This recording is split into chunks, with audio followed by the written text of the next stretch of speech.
அனைவருக்கும் வணக்கம் நண்பர்களே. இன்றைக்கி நம்ம சேனலில் எதை பற்றி பார்க்க போகிறோன்னா, அமாவாசை நாளில் மறந்தும் இந்த காரியங்களை செய்திடாதீங்கன்னு பல சொல்லுவாங்க. அமாவாசை நாள் பார்த்திங்கன்னா இருள் சூழ்ந்த நாள்னு சொல்லலாங்க.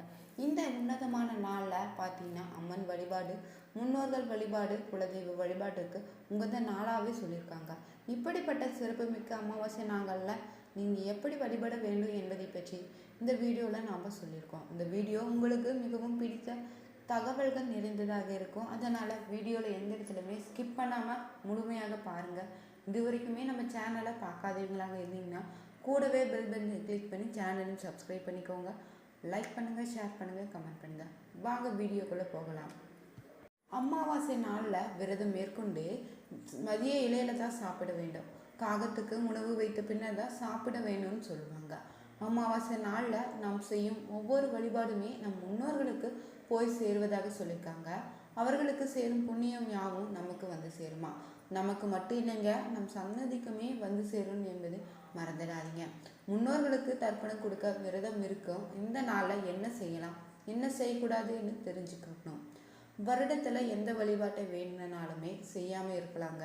ஆனால் முன்னோர் வழிபாட்டை மட்டும்தான் ஒருபோதும் செய்யாமல் இருக்கக்கூடாதுன்னு ஜோதிட சாஸ்திரத்திலையும் தெரிவிச்சிருக்காங்களாம். முதற்காரனாகிய சந்திரனுமே பிதுக்காரனாக இருக்கக்கூடிய சூரியனும் ஒன்றாக இணைய காலம்தான் அமாவாசையாகும். அந்த தினத்தில் மறைந்த முன்னோர்களுக்கு திதி தர்ப்பணம் செய்து உணவு படையிலிட்டு அவர்களுடைய ஆசை பெறும்போது தான் நமது பாகிஸ்தானம் வலிமை பெறுங்க. இதன் மூலம் பார்த்திங்கன்னா திருமண தடை, குழந்தை பிறப்பு தாமதம், வறுமை, நீடித்த நோய், கடன் தொல்லை போன்ற பிரச்சனைகளிலிருந்து நீங்கி கர்ம வினைகளுக்கு பரிகாரம் தேடிக்கொள்ளலாம். நம் பித்ருக்கள் சக்தி நிறைந்தவர்களே சொல்லணும்.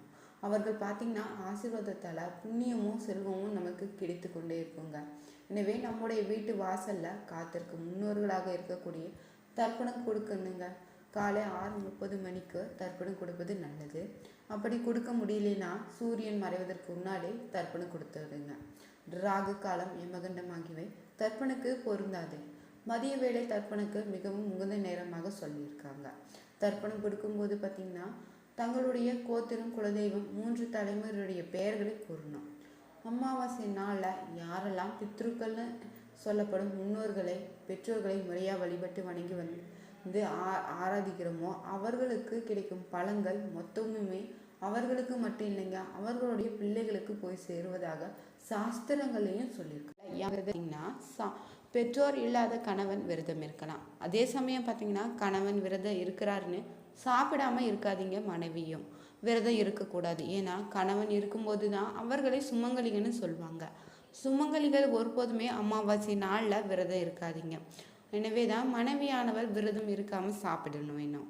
இன்னொரு விஷயம் பார்த்திங்கன்னா அமாவாசை விரத நாளில் விரத படையலாக மாமனார் மாமியாருக்காக சமைக்கும் உணவை வெறும் வயிற்றோடு சமைக்காதீங்க. காலை உணவை எடுத்துக்கொண்டு தான் பிறகுதான் சமைக்க வேண்டும்னு அறிவுறுத்தியிருக்காங்க.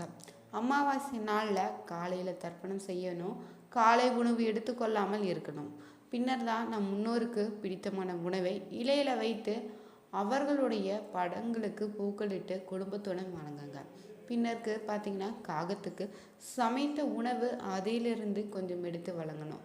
இதன் பின்னர் தான் தலையில் உணவு சாப்பிட வேணும். முக்கியமாக பார்த்திங்கன்னா முன்னோரை நினைத்து 4 பேருக்காவது உணவு வழங்கணும். முன்னோர்களுடைய ஆசை கிடைக்குங்க. இந்த நாளில் நாம் முன்னோரை நினைத்து செய்கின்ற எல்லா காரியங்களுக்குமே மும்மடங்கு பலன்கள் வழங்குவதாக இருக்குது. மாலையில் அவசியம் விளக்கேற்ற வேணும். மீண்டும் குடும்பத்தினர் ஒன்று சேர்ந்து தான் நம் முன்னோர்களை இறைவனையுமே நமஸ்காரம் செய்து, அதே போல் அமாவாசை என்று இரவு தர்ப்பணம் செய்த கணவருக்கு டிஃபன் உணவு தான் கொடுக்கணும்.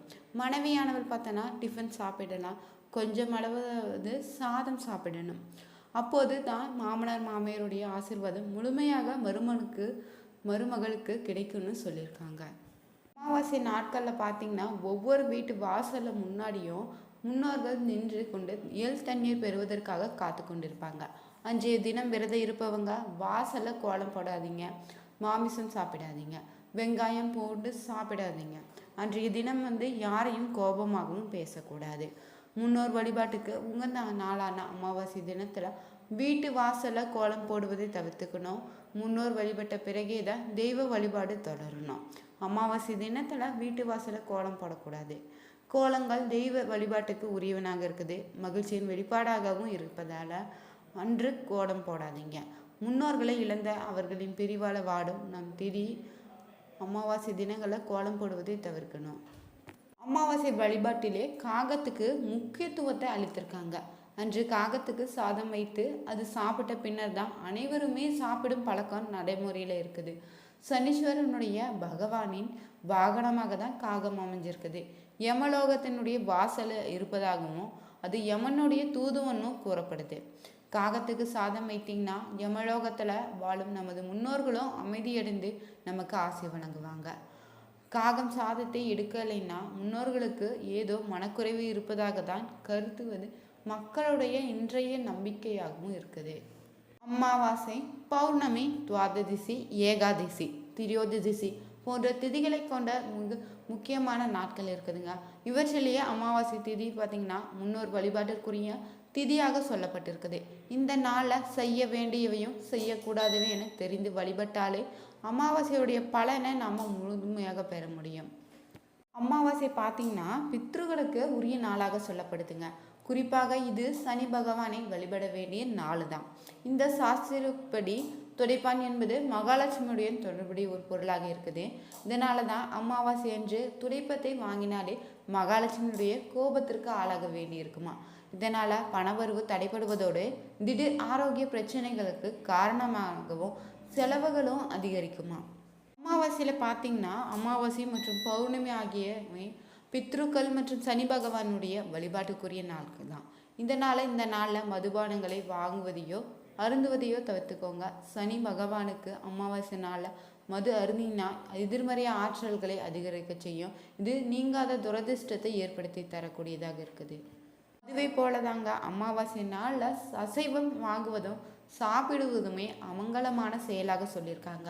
இதனால் பார்த்தீங்கன்னா நம்முடைய குண்டு சக்கரத்தில் எதிர்மறை ஆற்றல்கள் அதிகரிக்கும். அதோடு சனி பகவானால் ஏற்படும் கேடு பலன்களையும் அதிகரிக்க செய்யும். அமாவாசை நாட்களில் பார்த்தீங்கன்னா கோதுமை தானியமோ கோதுமை மாவு ஆகியவற்றை வாங்குவதை தவிர்த்துக்கோங்க. இந்த நாளில் கோதுமை பொருட்களை வாங்குவதும் சாப்பிடுவதும் பார்த்தீங்கன்னா நேரடியாக நம்முடைய முன்னோர்களுக்கு சமர்ப்பிக்கப்படுமா. இது முன்னோர்களுக்கு கோபத்தை ஏற்படுத்தக்கூடியதாக இருக்குது. வீட்டிற்கு துரதிர்ஷ்டத்தை கொண்டு வந்து சேர்த்துவிடும். அமாவாசை நாட்களில் பார்த்தீங்கன்னா எண்ணெய் வாங்குவதையோ அல்லது எண்ணெய் குளியலை செய்வதை தவிர்த்துக்கோங்க. எண்ணெய் சனி பகவானுடைய தொடர்புடைய பொருள். அமாவாசை போன்ற நாட்களில் எண்ணெய் தானம் செய்வது மிகுந்த பலன் தரும். அதே சமயம் எண்ணெயை வாங்குவது சனி தோஷத்தை ஏற்படுத்துகிறது. நல்லது நடக்க வேணும்னா இந்த நாளை எண்ணெய் தேய்த்து குளிப்பதை தவிர்த்துக்கோங்க. அமாவாசை பார்த்தீங்கன்னா பித்ரு கர்மா செய்வதற்கான நாளாக சொல்லியிருக்காங்க. இந்த நாளில் வீட்டுக்கு இறை வழிபாட்டிற்கு பயன்படுத்தப்படக்கூடிய ஊதுபத்தி, மலர்கள், பூஜை பொருட்கள், சுவாமி சிலைகளுக்கு உரிய வஸ்திரங்கள் வாங்குவது உள்ளிட்டவைகள் தவிர்த்துக்கோங்க. அதற்கு பதிலாக பார்த்தீங்கன்னா இந்த நாளில் இல்லாதவர்களுக்கு தேவையான பொருட்களை வாங்கி கொடுப்பது நன்மைகளையும் புண்ணியங்களையும் பெருக செய்யும். பங்குனி மாத அமாவாசையில் குலதெய்வ கோவிலுக்கு சென்று வழிபடுவது அல்லது அவருடைய படத்தை வீட்டிலே வைத்து தூப ஆராதனை காண்பித்து வழிபடுவதும் குலதெய்வ சபாத்தை தோஷத்தையும் போக்குவதாக இருக்குது. அமாவாசை பார்த்திங்கன்னா உணவென்பது உண்ணாமல் தினமுமே மந்திரங்களை உச்சரித்து விரதமிருந்து வழிபட்டு வந்தீங்கன்னாவே சகல சௌபாக்கியங்களும் உண்டாகும்னு சாஸ்திரங்களை சொல்லியிருக்காங்க. அமாவாசை விரதம் இருக்க சிறந்த நாளாக தான் கருதப்படுது. அன்றைய தினம் பார்த்திங்கன்னா பிரம்ம முகூர்த்தத்தில் எழுந்து விசேஷ சக்திகளை கொடுக்கும். உங்களிடம் இருக்கும் கெட்ட சக்திகளை விலக்கி ஓட செய்யுமா. அமாவாசை நாளில் விரதம் இருப்பவங்க விரதம் இல்லாதவங்க என்று யாருக்கு இருந்தாலுமே புலல் உண்ணுவதை தவிர்த்துக்கோங்க. பூண்டு, வெங்காயம் போன்ற பொருட்களை சேர்ந்த சைவ உணவை சேர்த்து தவிர்க்க வேண்டும். குலதெய்வ அருள் பெறவும் அமாவாசை நாளில் நீங்கள் குலதெய்வ வழிபாடு செய்வது நல்ல பலன்களை அளிக்கும். வீட்டில் நேர்மறையான ஆற்றல்களை அதிகரிக்க அமாவாசை நாளில் மந்திர ஸ்லோகங்களை உச்சரிப்பதோ அல்லது ஒழிக்க விடுவதோ செய்யுங்க. அமாவாசை நாளில் முன்னோர்களுடைய ஆசை பெறுவது, குலதெய்வத்தை வணங்குவதும், தினமுமே வீட்டில் விளக்கேற்றி வழிபடுவது வீட்டில் இருக்கும் தரித்திர நிலை நீங்கும். திருமண தாமதம், ஏழ்மை விலகி உங்கள் அனைத்து முயற்சிக்கும் நல்ல வெற்றி கிடைக்கும். அமாவாசை தினத்தில் ஒரு அரிசி பருப்பு தாம்பலம் ஆடைகள் ஆகியவை நம்ம தானம் அளித்தாலே மிகவும் நல்லது. இதனால் நம் முன்னோர்கள் ஆசைக்கிட்டோம். இந்த வீடியோ உங்களுக்கு பிடிச்சிருந்தா லைக் பண்ணுங்கள், ஷேர் பண்ணுங்கள், கமெண்ட் பண்ணுங்கள். மறக்காமல் நம்ம சேனலையும் சப்ஸ்கிரைப் பண்ணிக்கோங்க. Thank you viewers.